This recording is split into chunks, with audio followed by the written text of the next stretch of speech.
দুটো উল্টো করে ঘিরে মগজটা দেখো।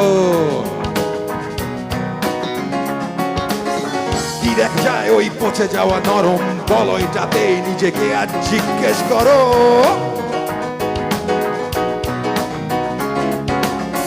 যত মিথ্যে গল্প লিখেছিলে, যত পুত্র চোখে ঝরিয়েছিলে,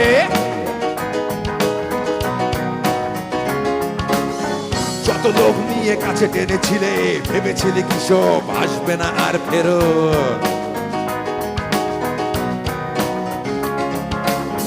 তুমি আমার থুতুর অযোগ্য, ওয়াক্থু তুমি নর্দমায় বীর্য সিক্ত। তুমি থাকো ওই পশুদের পাশে, যারা তোমায় নিয়ে হাসে।